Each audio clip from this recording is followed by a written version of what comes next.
We are so honored that you're here with us for Season 3. We want to share, connect, and grow the paper flower community with you. Welcome to Paper Talk.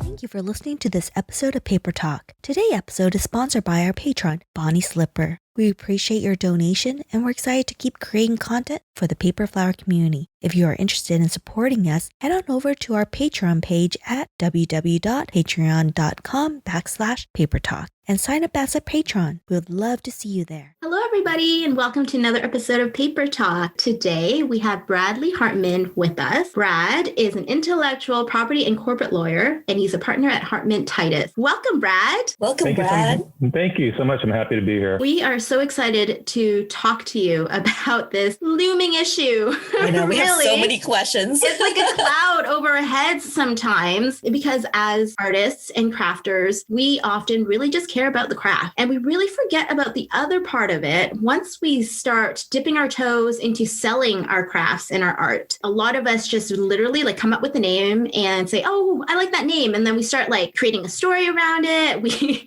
change all our our social media platforms to that name without thinking about without even thinking that someone else might be using that name. But also as artists, I mean, there's so many things that we do that when we like kind of release it to the world, we're really releasing our heart and soul. And so we're also very protective of some of that part of our soul too, the intellectual property part. We want to talk to you specifically about what your expertise is in, which is intellectual property. So let's start from the beginning. Can you tell us a little bit about your background and what your specialty is? Sure. Yeah, I'm a corporate and intellectual property lawyer. My law firm is in Phoenix. We also have a Washington, D.C. office. And like you said, I focus on intellectual property law, and that's kind of a confusing concept. People understand bankruptcy, they understand real estate, but intellectual property is fairly nebulous. I asked my son the other day, what does IP stand for? And he said, international patents or industrial products. So even he doesn't quite understand what an IP lawyer is. But intellectual property basically has 4 different areas. There's patents, trademarks, copyright, and trade secrets. So a patent is basically your invention, like a pharmaceutical and automotive part, some type of useful new invention that you put out there in the marketplace. So there's also design patents, which design patents protect the ornamental features of a functional product. So there are a lot of design patents for like furniture, chairs, jewelry, drinking glasses. So they're functional products, but they have ornamental features that you can protect with a design patent. So that's patent law. And then there's trademarks. Trademarks are really your brand, your logo. Trademark can be a slogan. Don't leave home without it. An old, American Express slogan. A trademark can even be a color or even a sound like the NBC chimes. So a trademark is really something you use to identify your products and your services is a trademark. And then copyright protects your creative work. So a photograph, a sculpture, things that you write out, computer code, something to have a copyright in it is it has to be fixed in a tangible form. So you may have a great idea about a World War II story, someone storming the beaches of Normandy, but you don't have a copyright in that until you actually put it on paper or write it up. Then you have something that can be protected under the copyright law. And then finally, there's trade secrets. And trade secrets, obviously the most famous trade secret people talk about is the formula for Coke, although I'm not sure that's really protected that well. But Coke really focuses on their trademark is really what makes them profitable, not their trade secret. And so a trade secret is anything that you use in your business that provides you with a competitive advantage and that you keep secret. So if you have certain pricing lists, a list of potential customers or manufacturing methods, as long as you keep them secret, you can protect them as a trade secret. But keeping them secret means making sure employees sign something saying they're going to keep them secret using passwords, things like that. So those are the 4 areas that we usually talk about when we're focused on intellectual property law. Wow, how interesting. As we're talking about that, I was like trying to slot certain circumstances in. I'm like, does that fit? Does that fit? Yeah. Well, for our purposes, we'll focus mostly on trademarks and copyrights, I imagine. Sure. So I know our listener, we're going to hit it right off the bat, I know a lot of our listeners teach. They teach their paper flower tutorials in workshops. They teach it online through a platform, Teachable or Kajabi or Podia. What are some of the wordings or what can you do to protect yourself? Because I know Jesse and I, we are totally fine with if you take our courses, you take our online or we teach, you're welcome to make the flowers. You can sell it, whatever. The only thing we're concerned about is the templates and the instructions of how you go about making that. How can we let our followers know, whoever our students know, that they can't reuse those templates and those instructions to teach other people or to sell it? Well, sure. Well, I wouldn't be a lawyer if I didn't start with a legal disclaimer. So yeah, Absolutely. I'm happy to answer questions, provide some general information, but obviously every situation is unique and the facts will matter and depending on your circumstances. So I hope your listeners will understand that. And if they have specific legal issues, to talk to a lawyer and get your own advice. But generally, when we're talking about teaching courses and materials you might use in a course, we're really in the copyright area. You've created some type of creative work, whether it's a course book, whether it's a set of templates, or other materials that you can protect by copyright, assuming they're sufficiently creative. There could be an issue if your template is just an outline of a leaf. You might say, well, is that creative enough? There's only so many ways you can draw a leaf. Should you have the only right to create leaves?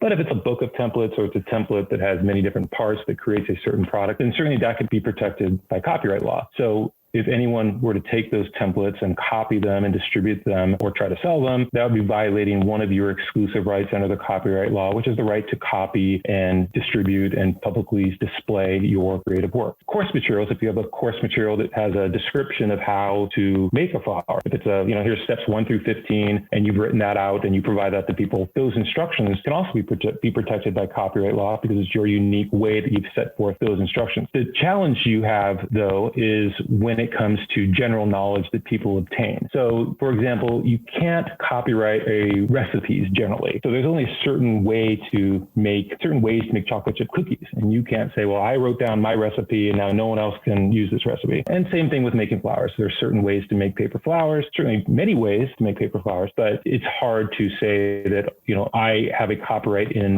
this particular step-by-step way of making it. Now, if you teach someone a certain method of doing something and they then have that know-how, again, there's nothing in the law that really can stop someone from sharing their information like I'm doing here today. Mm-hmm. If I learn Spanish and then I want to teach someone how to speak Spanish, there's really nothing in the law that would prohibit me from doing that. If I learned how to make a certain flower and I now want to teach someone to do that, I can do that. Now, can I use your copyright protected templates? No. Can I pass out your instructions on course material? No. But that general knowledge, I'm free to share with other people. Now, there might be a way to get around that. For example, you could maybe through contract law, and I'm just, again, bringing up some top of the head ideas, but contract law, you can say, look, if you sign up for my class and you come and I share this information with you, you agree you're not going to go teach this to someone else. You agree you're not going to go hold your own courses and charge people for that. Or you agree that if you want to teach someone, you're going to license or buy these templates or products from me to do that. And then you have, at least if they do it, you may have at least a contract or something you can enforce. But then you're in sort of the contract law area, not the copyright or intellectual property law area. So going back to the copyright in terms of actually, you've indicated that the law protects it regardless, right? You have an exclusive right or copyright to the materials you produce. Is it necessary to put in there, everyone's like, oh, as long as I put the copyright Jessie Chu 2021, I'm covered. Is that even necessary? Or is it just kind of a prompt? Yeah, it's not legally necessary, but it is, I think, a good practice. Mm-hmm. So there is, for the remedies for copyright infringement under the law, there is a remedy for copyright infringement. If someone copies your work, makes something substantially similar, and you can prove that it's substantially similar and that they had access to the original, you might be able to bring a claim for copyright infringement. And there are what they call statutory damages. So mm-hmm. It's hard to prove how much you lost by the copying or how much profit they made. So the law provides a range of damages that a judge can, sort of taking all the factors into consideration, decide what should be paid. And if there's willful infringement, you can show they knowingly, intentionally took your materials and copied them with full knowledge they were yours, there's an enhanced amount of statutory damages that can be awarded. And so putting that copyright notice on there with your information helps someone argue, I had no idea this was hers. I had no idea she claimed copyright in this. So it's sort of a good prophylactic measure. And also, if someone sees this and says, you know what, I really like these templates, I'd love to buy these or use them, and it says at the bottom, copyright this person, you may even put, for licensing or permissions, call this number or go to this website or send mm-hmm. this email. Might help you also connect with someone who wants to use your materials and then do it the proper channel. That's a good idea. I really like that, putting the terms on there. If you want to reuse these templates, contact me and we'll give you the license for it. These are protected under copyright law, and if you want to use them, reach out. Yeah, that's a great. Sometimes it's just educating, right? People as well, kind of like, oh. Well, I think most people, I think most people don't want to get in trouble or break the law. Yeah, that too. Yes, exactly. They do it sort of unknowingly. They say, oh, this is a template. She gave it to me. Of course I can use it. I paid for this course. Of course I can use this material because I, went to this class and she shared it to me, and why not? And I think it's just keeping people educated on some of those issues. Yeah. And I think that's the reason why we love having you on this particular podcast is we see it happen quite frequently in our industry because it is a brand new. And I feel like there's a little bit of a gray area and we want to shine some light on it to make sure that it is clear for everybody, because a lot of us are teaching a lot more and sharing our knowledge. And there's so many books out there and tutorials online, free YouTube videos out there. And when we see certain things, we're like, oh, that's so questionable. It's now really nice that we can say, hey, you should listen to this podcast. This will give you a little bit of clarity on why you're infringing on this. Sure. Yeah. So essentially, to protect your copyright rights, there really isn't much that you need to do, correct? It's just if there has been an infringement, then that's when you would have to do something about it. Well, not have to, but you could do something about it.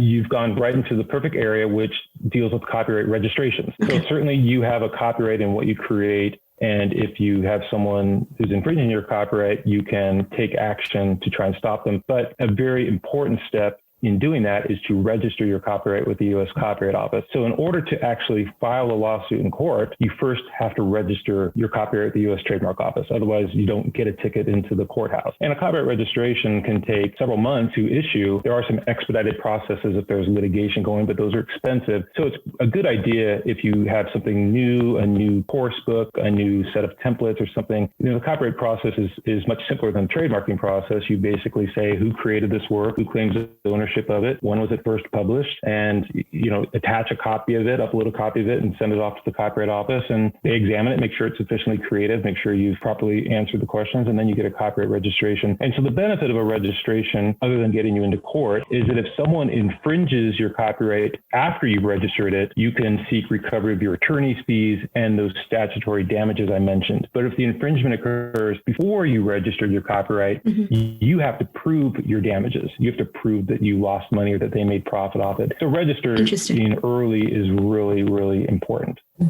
How much is it on average does it cost if someone just did it on their own or they approached an attorney to make it happen? Yeah, so the Copyright Office has an online system for registering copyrights, and you could go in there and create an account. And it's a little complicated, and my clients usually ask me to do it because some of the questions aren't very intuitive, and there's a lot of sort of nuances to it. But the registration fee, they changed them now with the electronic system. I think it's around $50, $55 for filing, and it's probably an attorney's time figure between talking to you, getting the materials and the information and putting it in. You're looking at maybe an hour of the time. So it's not very expensive. And having that registration can really be an important tool in your arsenal if you end up getting infringed by someone.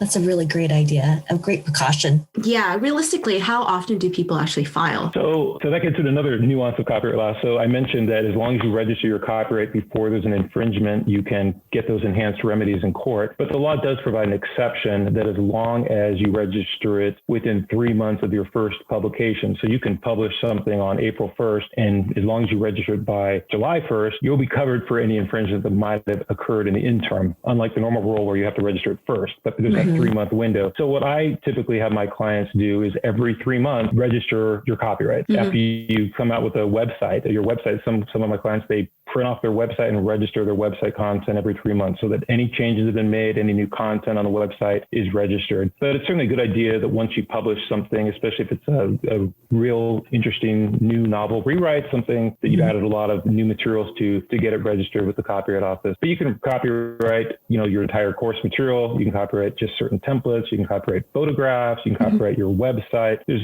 all kinds of different items that you might have to be registered with the Copyright Office. So for example, if we did our courses online, for example, Teachable or Kajabi, is it protected under that big umbrella, or do you still need to go do your copyright registration? Well, I'm not sure if those sources you mentioned, Kajabi, and those, can you tell me more about that? So it's a large platform where they specifically host other people online courses, and they do have certain legal terms on there. I haven't really deep dive into that specific copyright part, but with a bigger company holding your website, holding your courses, do you need to go about doing the copyright, or are you protected under this big umbrella company that has thousands of people already on that particular platform. Yeah. Well, you would still own the copyright in the materials and the work and what you produce. Depending on the terms of service with the company hosting your broadcast, you could have agreed that they own the copyright in the recording of your broadcast, the video or the audio recording, in which case they would be the ones that would want to go register that audio recording so that if someone were to, take it and redistribute it or display it, they would have a copyright claim. But since they're the ones recording it, be the copyright owner. But if you are providing transfers or assigns the copyright to the course provider, then you still own that copyright and you would want to be responsible for registering and enforcing your copyright. That does bring us to another area of copyright law, which is who owns a copyright. So a lot of people think that if I bought it, I own it. And if I hire someone to take us my family photo, I own the copyright in that family photo. Or if I hire someone to write some materials for my course guide, I own the copyright in those materials. But that's not the case. The law is designed to protect the artist. And so the default is that whoever creates it, whoever put pen to paper, fingers to keyboard, button on the camera shutter, they own the copyright in their work. There are two exceptions to that. The first one is if it's an employee acting within the course of their employment. So if I hire you as an employee to do this work, I own the copyright in your work. Or if there's a written assignment agreement assigning the copyright to you. So if you do hire someone to come help you do work, and there's often a gray line between, is this an employee or is this a contractor? Mm-hmm. And there's a whole long IRS test on that I'm not going to get into, but it's a good idea that anyone you hire to do creative works, that you get them to sign something saying anything I create, any materials, photographs, web content, logos I design, I hereby assign you the copyright in that material. That way you own it. It often happens where you reach out to someone who's infringing, you find someone who's infringing your copyright, you contact them and they say, yeah, I bought this from so-and-so who was the same person you had hired to do it. And since you don't own the copyright, they do, you really can't do anything about it. So you have obviously a right to use what you pay for and that someone provides to you for that purpose that you bought it for, but that doesn't transfer the copyright with it. Okay, switching gears a little bit, let's talk about trademark. Can you tell us more about what trademark is? And then I'll ask my question. Mm-hmm. Yeah, so a trademark is really anything you use to identify your products or your services. Any type of word, slogan, logo, things like that you brand yourself with so that other people see you and then they recognize that brand as your company or your products or your services. So trademarking, as they call it, really just means putting your name on something, putting your name on your business, on your website, on your product or your courses. So that becomes your trademark. And by using that trademark, you develop trademark rights that you can enforce because people have now seen that trademark, they've associated with you and your business, and you've developed some goodwill, with the legal term for that, some goodwill in that trademark that now benefits your company. So you have something you can enforce. Mm-hmm. So would you also recommend registering your business name or whatever that you need to trademark? Is it officially trademark at that point, or can you, almost like copywriting, can you do the TM, just like the C? Sure. How does that work? So if you're using a name for your business, you can certainly, if you consider it your trademark, you can put the TM symbol next to it. Traditionally, a TM is used for products, for goods, and SM or service mark is used for services, like operating a store. But kind of the nomenclature is most people just use the TM symbol and they don't differentiate between goods and services. But you can certainly say, this is my trademark, and let the world know I consider this my trademark. Now, you can't use the little R in a circle with your trademark until you've registered your trademark with the U.S. Trademark Office. And so that involves going through a process with the U.S. Trademark Office where you tell them that you own this trademark, what is the trademark, or submit a copy of the drawing or the logo that you're using. You tell them what you're using it for. You're selling it products, or you're running a website, or you're teaching courses. And then you provide some evidence of that use. Here's my course material, or here's my sign at my store, here's my website where I advertise my services. The Trademark Office then does a search to look at anything that they think is potential to cause a likelihood of confusion, or that your trademark is likely to cause confusion with. So the test under trademark infringement law is whether your trademark is likely to cause consumer confusion as to the source of your goods or services. So the Trademark Office will look and decide whether they think there are other trademarks that should block your trademark from being registered. And if not, then a few months later, it gets published. Others can potentially oppose it, and eventually you get a trademark registration certificate, and you can switch that TM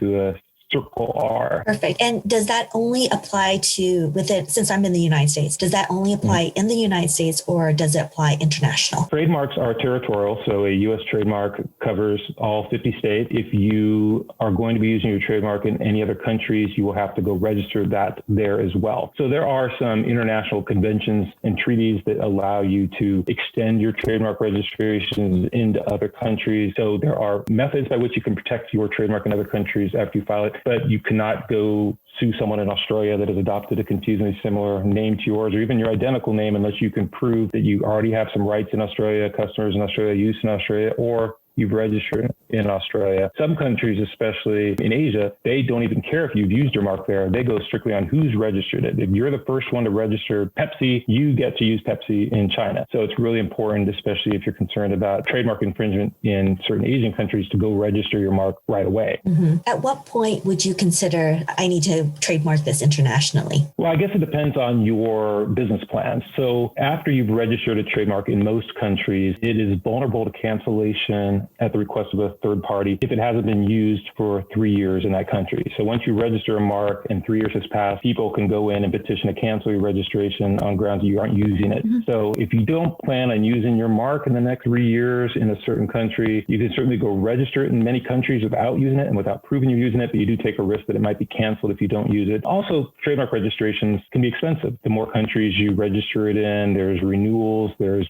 proof of use that comes up periodically. Oftentimes you have to have local attorneys do the work for you. If it's in a non-English language, get translations. And so it can be an expensive process. So I guess I would say, what's your 5-year business plan? Do you really expect you're going to be selling products in these countries? And then if so, it's worth looking into potentially registering your trademark there as well. As I assume, if you were to pursue that infringement, would it not have to be in their jurisdiction? It depends on who's infringing. If the infringer is only in Mexico and they're only selling products in Mexico, you would have to have a Mexico trademark registration. Mm-hmm. And then you would probably have to have a attorney in Mexico go in and either file your lawsuit or at least write those demand letters to the potential infringer. Yeah. If they're shipping products into the United States or they're selling online and there's products going to the United States, then you get into questions of personal jurisdiction and can you are they doing enough business in the U.S. that you could draw them in here to answer for their wrongful activity, and it gets into a whole separate issue. So you're better off making sure your mark is registered wherever you might want to be doing business. Oh my God, what a headache if that does happen. Just wondering, back to your question about if I had a trademark in the United States and they are located in a different country and they ship products or do things in the United States and I can prove that fact and I'm not trademarked in their country, can I still sue them for doing something in the United States using my trademark name? Well, that's going to depend. There's a lot of facts to consider there, but you potentially, if they're shipping the products in the United States, there's going to be some maybe U.S. distributor, some company in the U.S. that's going to be accepting those products in and completing the shipment, or they're probably advertising their product through some type of U.S. company or a U.S.-based website. So then arguably, even though the products are being manufactured overseas and shipped from overseas, they're using your trademark in the U.S. to identify these products.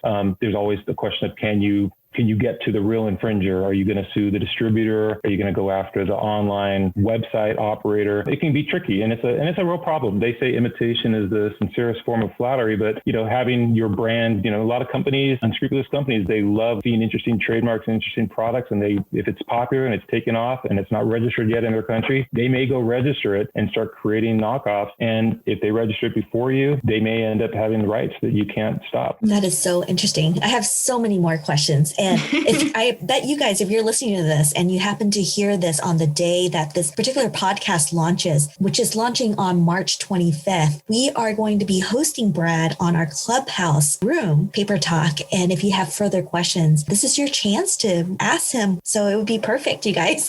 So come join us. Free legal advice, right? Yes, exactly. But remember, legal disclaimer. We'll start that off with the room. That's right. Just advice, not real legal information. Legal information, yes. Yes. Yeah. March 25th at 7 p.m. at Pacific Standard Time, 9 p.m. Central Standard Time, and also 10 p.m. Eastern Standard Time. So many standard times. Yeah, but anyway, so many. 7, 9, 10. Brad, do you mind if I ask, this is probably on a lot of paper florists' mind in terms of when they decide on a name. Are there things that they should consider before saying, this is the name I'm going to choose for my business? Well, I'd say there are two main things you should consider. One is going to be the strength of your trademark, and the other is going to be, is this confusingly similar? Is this likely to cause consumer confusion with other trademarks. So when you look at the strength of a trademark, obviously the more unique your name is, the more different it is from others out there, the easier it is going to be to enforce, and the harder it is for someone to say, oh, I accidentally created a similar name. So the trademark law looks at trademarks on sort of a sliding scale of marks that are fanciful, like words like Exxon or Kodak, words that really don't mean anything other than those particular products or services. And then there's sort of generic words. I mean, I can't make a trademark that just says trademark attorney and that's my trademark, or flower shop, that's my trademark. Those can't be trademarks. And in between those two, there's a broad range. There's sort of arbitrary marks like Saturn for an automobile. It's a real word, but has nothing to do with automobiles, or Amazon for a bookstore. And then there's sort of suggestive marks. Those are marks that don't really describe your products, but suggest a feature of your product. Like examples are like copper tone for sunscreen. It doesn't describe sunscreen, but it suggests that you could get a nice copper tone from using it. So those are good marks as well. Then you kind of get down into what they call descriptive trademarks. So those are marks that describe a feature, function, or characteristic of your product. And that could also mean it's geographically descriptive. It includes your city or the state you're in, or even a surname can be descriptive. A lot of people don't know that McDonald's is a descriptive trademark. Marriott is a descriptive trademark. And so those only function as trademarks, even though they're last names, because we all know who we're talking about when we hear those descriptive trademarks. And that's because those marks have what the law says, acquired distinctiveness or secondary meaning through use. So you can have a descriptive trademark. It's going to be difficult to enforce initially, and it may be hard to register, but after you've used it for a while and you can show that people have become familiar with it, or you can show that there's a lot of advertising and publicity and sales and marketing such that people don't think of this as descriptive, they think of it as your company and your product, then you can have some protection. So those are sort of the hardest marks. So a lot of people like a descriptive name. They want people to know what they do.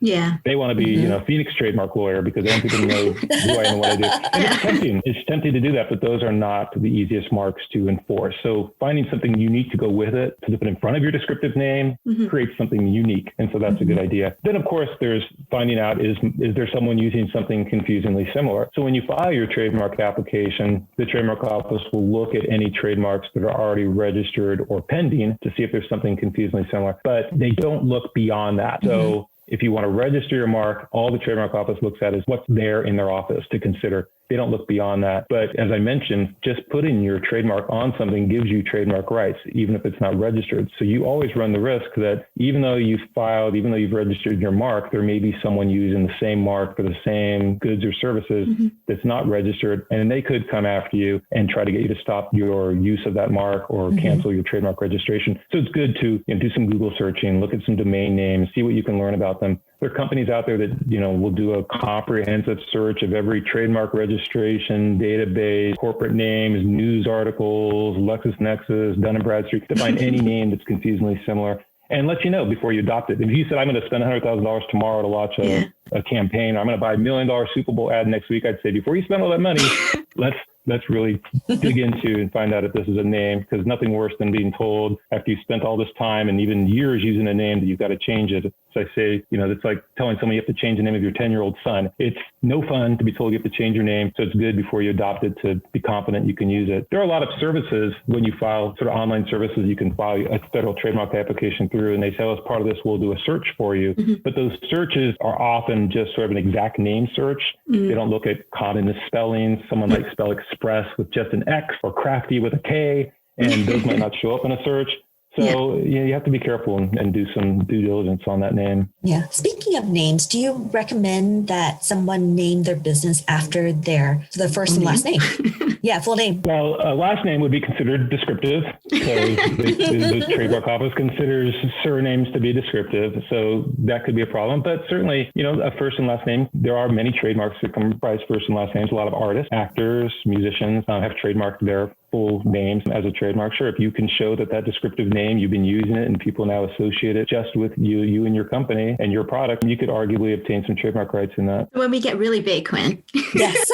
That's what we consider it. Yes. A little premature. I know. My other question is, for example, what if we get really big, we use our surnames and we sell our business and it's our name? At what point can you is it part of the sale? Can you negotiate to say, I get to keep my name, you can have the rest of my business? Well, one thing is going to be who who owns that trademark. So when you apply to the U.S. Trademark Office, are you applying individually for your name that you're using with the business, or are you applying in the name of your LLC or in the name of your partnership? And is that partnership or that company the one that owns the name? Certainly you can separate your assets. If you sell your business, you can say, okay, I'm selling everything except this sink and this refrigerator. I'm selling everything except this trademark. But certainly I think a lot of buyers, one big asset of a company is going to be its reputation and its name. And they don't want to, unless you're going to buy the store in order to rename it to a brand you already have, may not be interested in the name. Otherwise, they're probably going to want that name to come with it, or at a minimum, an agreement that you're not going to use that name for a certain period of time, so you don't take customers away because they're trying to buy your business, your brand, your customers, your name, your reputation. And they may not take the name, they may let you keep it, but they will likely put some limitations on your use of that name. That's great. We're just, anticipating.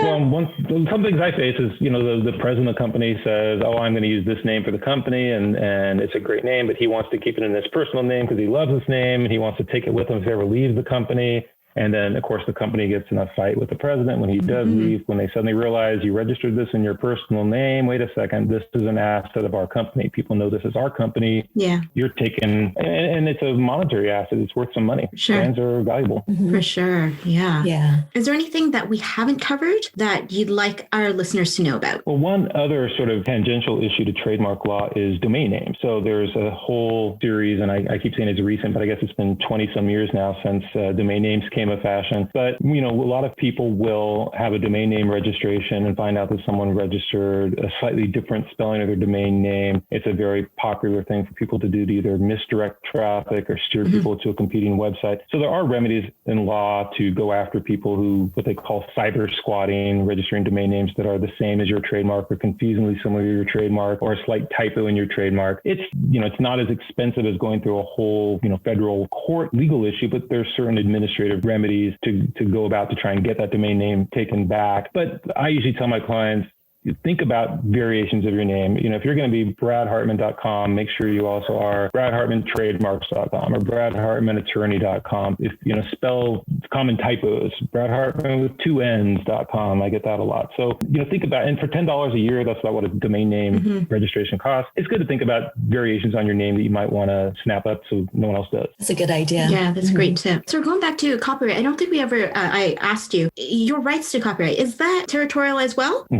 There is a international convention on copyright that allows you to enforce your copyright in other countries without registering it there. But like in the U.S., where you have to have a registration in the U.S. before you can get certain damages, it can be difficult to enforce your copyright in those countries unless it's registered there. Obviously, that'd be something you'd want to talk to an attorney, IP attorney in that country to say, look, I have this copyright, it's in the U.S., it's registered in the U.S., I'm being ripped off over here. What do I need to do? Maybe we need to register it first.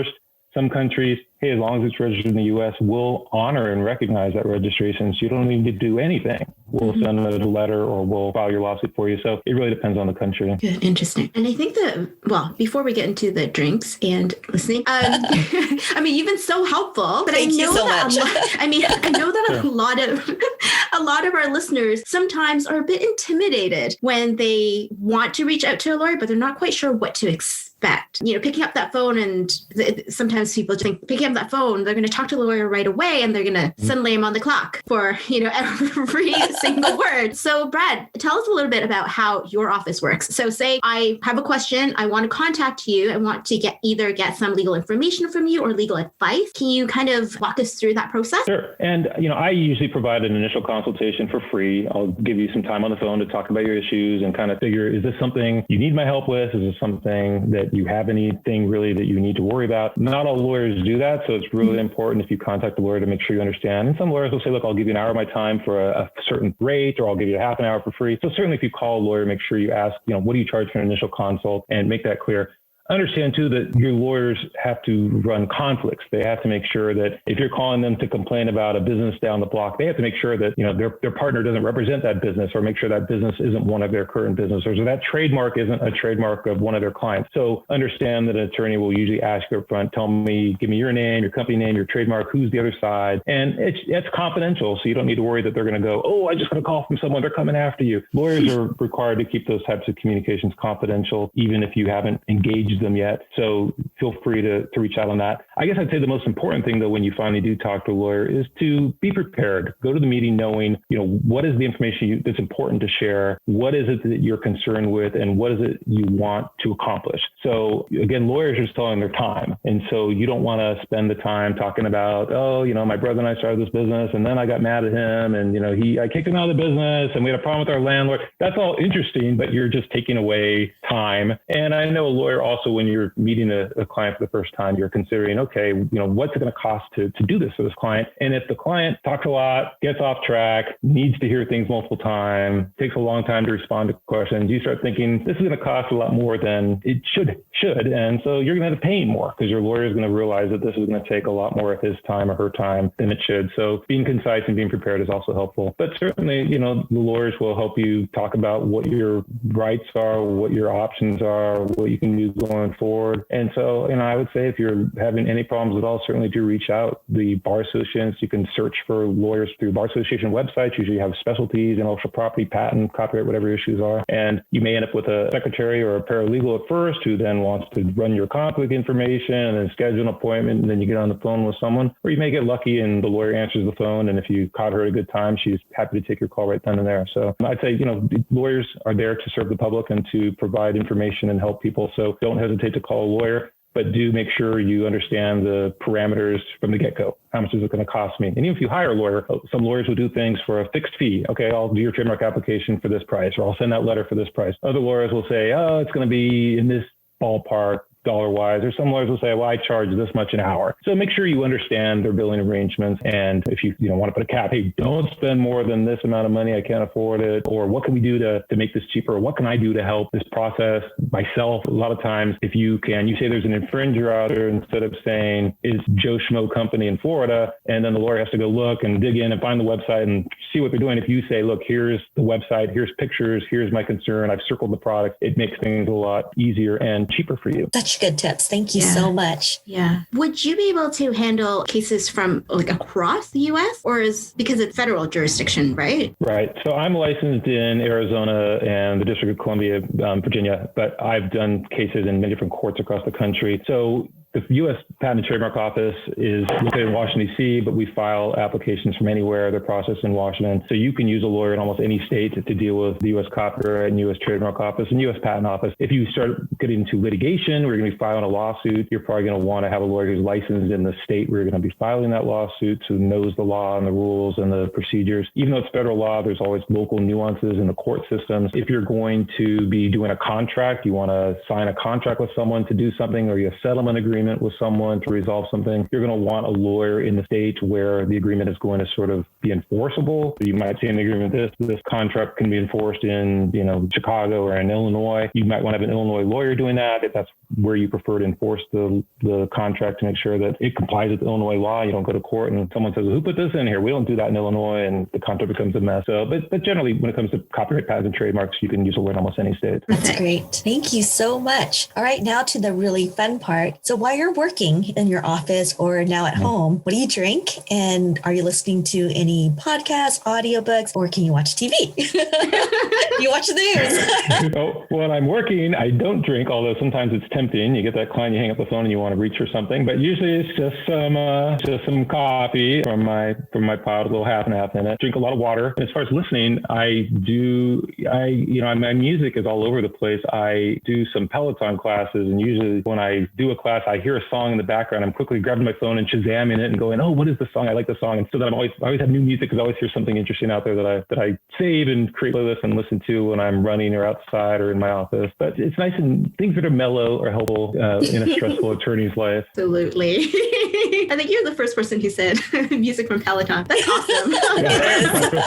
A quick reminder, you guys, if you would love to talk to Brad and ask any specific questions, and if you can't make the Clubhouse or you don't have an iPhone to get onto the platform, DM Jesse or myself with your question. We'll make sure to answer it and get back to you with his answer. So Clubhouse, make sure you meet with us on Thursday night at 7 p.m. Pacific Standard Time, 9 p.m. Central, and 10 p.m. Eastern Standard Time. Yes. Thank you so much, Brad. Yeah, thank you. It's been such an informative hour. And yeah, I mean, everything you said just makes sense. You say it so eloquently and you explain it to us in, regular layman terms. I enjoy being here. And it's nice to hear that because these are not straightforward, simple issues. There's a lot of nuances to all this that I tried to skim over, but I appreciate you having me here. I think you did a wonderful job. I know the area of law is, there's a lot of gray areas, but you've made it so easy for us to kind of digest and think about it. And I'm sure there's going to be tons of questions because I'm just thinking about, did I do that? Or should I do that? Thank you so much for being informative. And we look forward to talking to you again, hopefully, when your podcast. Seeing you on Clubhouse. Yeah. Yes. Yeah.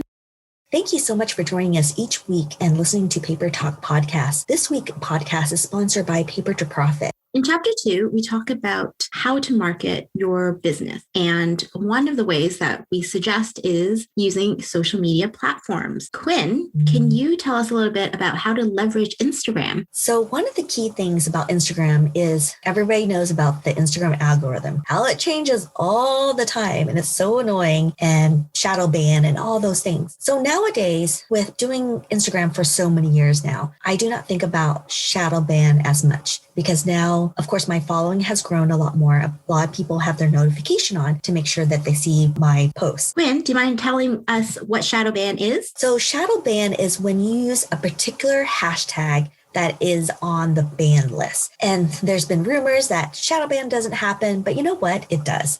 I've seen it happen. A lot of my friends who does Instagram on a daily basis have seen it happen where you suddenly get 100 likes and suddenly you have 6 likes. That's when you know you are shadow banned. And there's a website out there that I forget what it is, but it's, if you Google shadow ban Instagram, it'll show up. You put this hashtag in or you put in your handle in and it'll say, yes, you've been shadow banned. And so it locks your Instagram so it doesn't go onto the Explore page. And other people that do commonly see your post, they won't see it. And so that's why. Do you know why they do that? I have no idea. I've asked, I've looked around, and it's just so weird. Like, I know a big one that people that is on the shadow ban list is Valentine's Day, all the major holidays. So you guys don't use major holidays like Christmas Day, St. Patrick's Day. For some reason, all those are banned because I think other Instagram people have used it misappropriately and things that should not be on those are cropping up. And so it just makes it bad for everyone else. So just